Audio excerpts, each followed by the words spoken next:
Hey everybody, welcome back to Bramski Vlogs. Matt here with another video. Hope everybody's doing well. In today's video, I'm going to be talking about 6 ways in which I think COVID-19 will change the ski industry. With the rollout of the COVID vaccine going well in more countries as time goes on, you start to think more and more potentially about when travel could happen. It still looks very unlikely this summer.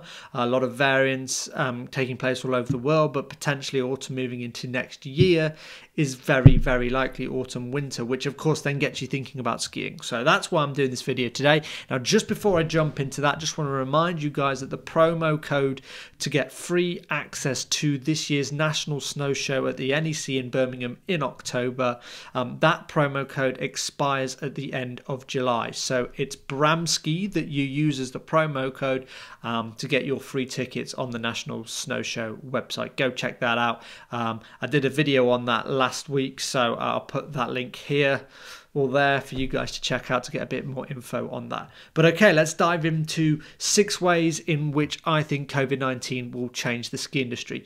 First of all, more digital. Now look, this isn't just because of COVID, but also I think from an environmental sustainability way of looking at things. We're going to see a move away from everything being on paper and more towards being on in-app purchases and online as well.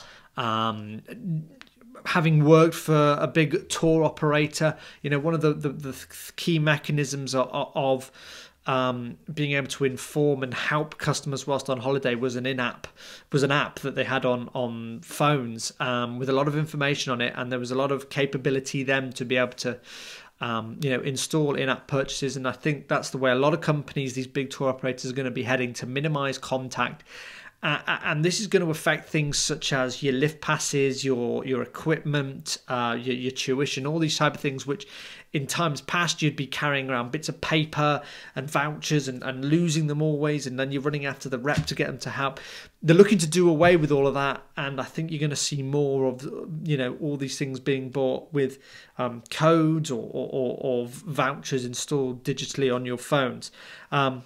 QR codes, I've mentioned, they have been used so much during this pandemic to check into venues, to register other things, and I think that's likely going to continue moving forward, particularly within the ski industry. Traditional skiers are going to find this quite much of an inconvenience to begin with. There's no hiding away from that. But I think as time goes by, you'll find that it will be a much slicker and easier experience for guests. There's still a lot of uncertainty over COVID vaccine passports and how that's going to materialize. It does look like the EU are looking to do something in a form or another for this summer to allow travel to take place. So what that could maybe look like somewhere down the line next winter, who knows? But you could potentially have a situation where you may need to show one to enter a restaurant. Whether you agree with that or not, we'll leave that for another day. So moving on to sort of contactless, which is what part of being more digital helps you with. Let's look more about the holiday programs, and contactless chalets are going to be something coming in this winter. For the time being, I think the catered chalet program is going to be parked. I think it's moved to one side. Particularly for, I guess, the masses, with issues surrounding the COVID restrictions, social distancing, deep cleaning, but then also being able to source staff, chefs, hosts, and so on. Instead, I think in many areas we're going to see the catered chalet replaced by a fully stocked fridge on arrival. We're going to have hosts, quotation marks, on the end of a phone that would deliver meals to the door and answer any queries down the end of a phone line. Self-catered chalets, they're still going to be around, and if anything, they're going to be booming. They're in high demand, as was the case for last year if it was possible. That's because they give you comfort, they give you privacy, and then they also give you independency if you have a car. So the third change which I think we're going to see is around experiential tourism, experiences whilst you're on a holiday. This has been an increasing trend across the travel sector, which I really do think is now going to extend to the skiing, with outbreaks and restrictions pretty much outlawing après ski for the foreseeable future. I think in various resorts, we're going to see a shift more towards fine dining, high quality gastronomy, tasting experiences with food and drink, and personalized holiday itineraries. A little bit more focus on the quality of the experience. I've mentioned previously and before that I think sort of the package holiday that became so popular in the late 80s and 90s has very much been on the way out.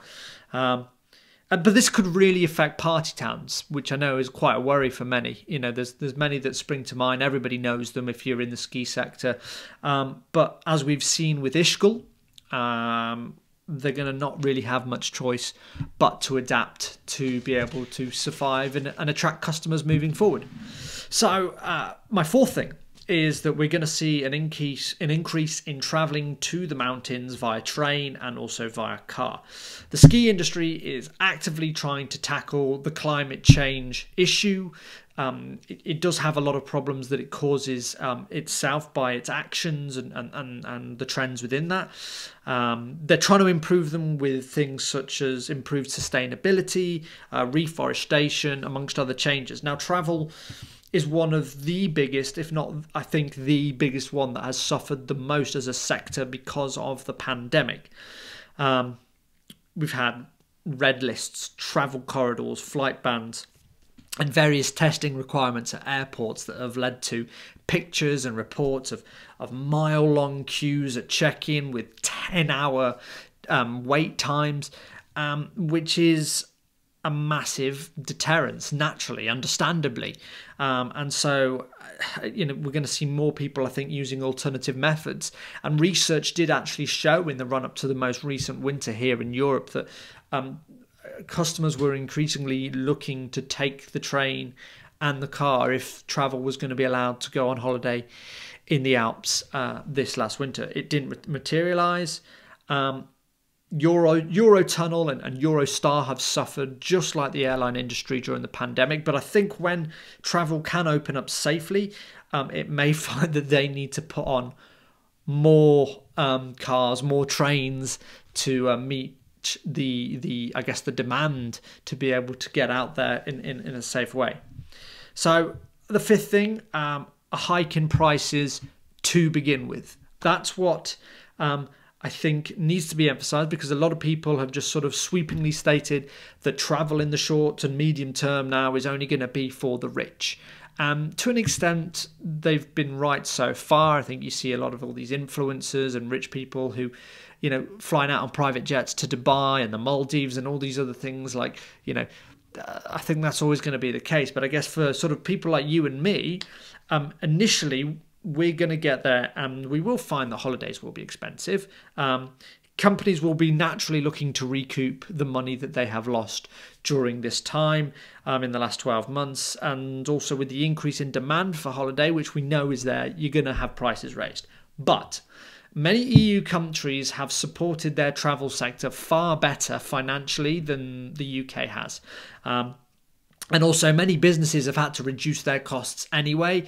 Short-haul flight companies, budget flight companies like Ryanair, for example, have done a lot of cost cutting. So expect in that area potentially that the prices are going to stay roughly the same. My final thing is the change in staff working in European ski resorts. With the onset of Brexit, companies for the moment are only looking to be recruiting for those with EU passports and residency cards. This is obviously now maybe the time that people would start thinking about looking to apply for ski jobs during the summer months for next year. So let's just sort of make that very clear that seems to be the criteria. Those companies don't want to take the risk at the moment of going through a long red tape and admin to employ UK workers. But it's still a very fluid situation with uncertainty around when travel will in fact open up. Here in the UK, we've got brilliant groups like SBIT lobbying hard with the government to work with the EU to find a solution to extend a working scheme to maybe fast track a visa to allow UK workers to operate within the ski resorts, which they've done for decades now. that coupled also finally there with the zero guarantee of these thousands of positions actually being filled by these EU workers. So that all remains to be seen, and as I said, over the coming months, there's still going to be a lot that's going to be changing all the time.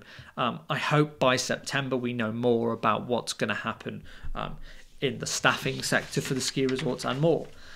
To sum it up, guys, it's a very turbulent time right now because of COVID and, you know, potentially Brexit moving forward within that part of things. But there's a lot of change. Some of it's good, some of it's going to be bad. Make of that what you will.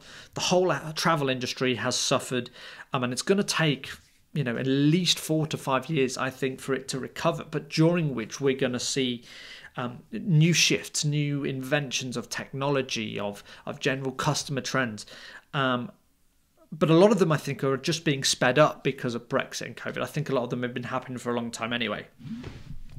And that's it, guys. That's my 6 things that I think are going to change within the ski industry following COVID-19. But I want to know from you, guys, what changes do you think we will see taking place within the ski industry? So let me know in the comments section below. Thanks very much for watching this video today. Don't forget to like the video, subscribe, leave a comment. But for the time being, guys, thanks very much for watching, and I will see you next time.